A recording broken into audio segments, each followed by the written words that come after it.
So what's up? Magandang gabi sa inyong lahat mga kamanok. So once again, nandito ulit ako, Linyada ng Nanay. So upload ulit tayo ng panibagong tips and topic tungkol sa pagmamanok, okay?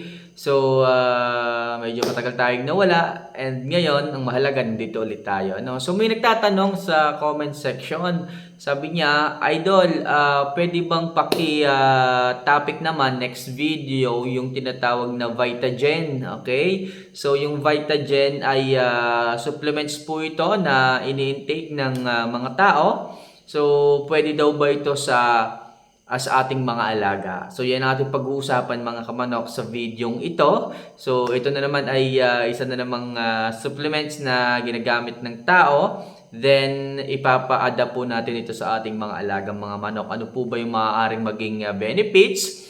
Ano po ba yung magiging results pagdating nito sa ating mga alagang mga manok. So bago natin pag-usapan yan mga kamanok, if ever na gusto po ninyo yung ganitong klase ng advice tungkol sa pagmamanok, yung ganitong klase ng tips tungkol sa pagmamanok, huwag nyo sana kalimutan na pindutin ang subscribe button, notification bell, and syempre i-like nyo na rin po ang video ito para sa mas marami pang video na kagaya po nito na tungkol sa pagmamanok. Okay? So, yun nga dahil sa may nagre-request na atin daw pong bigyan ng content o topic yung vitamins na pangtao na tinatawag na Vitagen. So, ito na po ang inyong kahilingan. Sasagutin na po natin. So, lahat po ng aking sasabihin mga kamanok ay galing po kay Google, okay? So dahil tayo ay hindi pa nakakapagbigay nito sa ating mga alaga, so syempre, malakas kayo sa akin, kaya akin pong ginawa ng paraan na maibigay ang mga benefits nitong Vitagen sa ating mga alagang mga manok. So, base po sa aking research mga kamanok, ito po ay mayaman sa mga B vitamins na tumutulong upang mas mapaganda pa po ang healthiness ng ating mga alagang mga manok. Pag sinabing B vitamins, ito po yung mga bitamina, kagaya po ng cyanocobalamin, kagaya po ng vitamin B12, B2, B6, and many more B vitamins. So, ang goal po and role ng mga B vitamins na to is pagandahin po ang sirkulasyon ng dugo ng ating mga alaga para po sa ganon, mapula po ang mukha ng ating mga alaga, and that is a sign of healthiness mga kamanok. Kaya po talagang mahalaga po sa sistema ng ating mga alaga yung magandang sirkulasyon ng dugo, at the same time B vitamins po ang may hawak nung function na yon. Kaya po gumaganda ang blood circulation, kaya po namumulang mukha ng ating mga alaga dahil po yan sa mga V vitamins na present sa katawan ng ating mga manok. So ganun po kahalaga, ganun po nakakatulong sa healthiness ng ating mga manok ang V vitamins. Kaya po talagang maganda po ang Vitagen sa katawan ng manok dahil nga po nagbibigay siya ng B vitamins. And at the same time mga kamanok, ito yung primary ingredients na meron kay Vitagen. So meron siyang Korean ginseng, okay? So pag sinabing Korean ginseng, siya po is nag-i-increase ng testosterone level sa katawan ng tao at the same thing sa katawan ng manok. Okay? Pag sinabing testosterone, ito po yung libido content na kung saan nagiging paano ko ba sasabihin to? Yung kanilang reproductive system is nagiging activated po mga kamanok. Kaya po itong Vitagen pwede po natin ibigay sa ating mga breeders. Kasi nga po tumataas yung testosterone o yung libido ng ating mga alaga.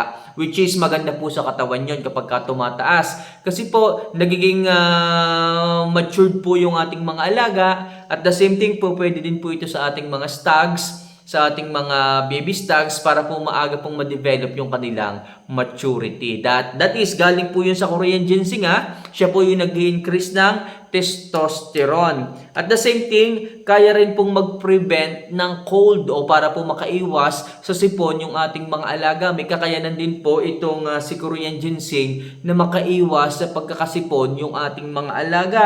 At the same thing, ito pinapaganda po nito yung heart process ng ating mga alaga. Iniiwasan din po sa heart disease yung ating mga manok. At the same thing, mayaman din po ito sa iron. Kasi nga po siya yung nagbibigay ng magandang blood flow ng sirkulasyon ng dugo sa buong katawan at sistema ng manok. So, pinapaganda po nito ang tibok ng puso ng ating mga alaga. So, that is a beneficial part na ginagawa nitong Korean ginseng sa ating mga alaga. Kaya po talagang dahil po sa mga V vitamins na meron yan, gumaganda po talaga yung sirkulasyon ng dugo ng ating mga alaga at tumataas po yung testosterone level sa katawan ng ating mga manok. Kaya po napakaganda.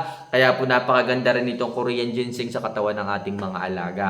Okay? And also meron din po itong royal jelly. Okay? Pag sinabi namang royal jelly mga kamanok, so ini-increase po nito yung immune system ng ating mga manok. So para makaiwas din po sa mga sakit, sa mga sipon, sa mga halak, o kung ano pa mang sakit na maaaring dumapo dyan sa inyong mga manukan.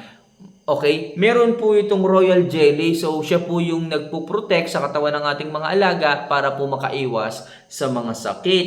At the same thing, meron din po itong brain protectant. Okay? So, siya po ay nag-aalaga sa isipan ng ating mga alaga.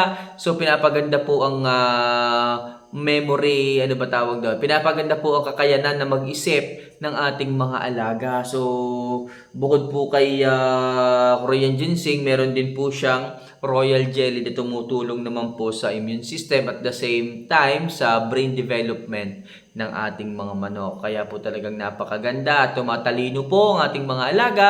At the same thing, sila po ay nakakaiwas sa anumang sakit na meron sa ating kapaligiran, sa ating mga farms, sa ating mga backyards. Kaya po napakaganda ng Vitagen sa katawan ng ating mga alaga. So pagdating sa inyong paggagayak, pwede nyo po itong i-alternate.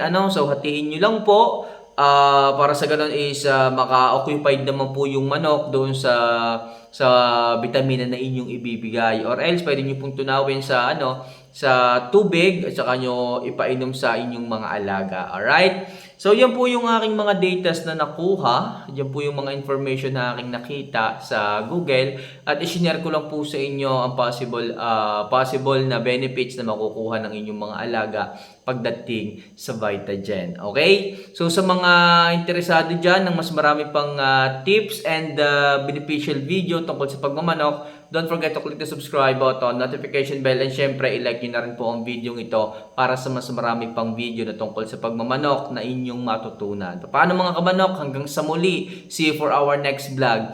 Paalam.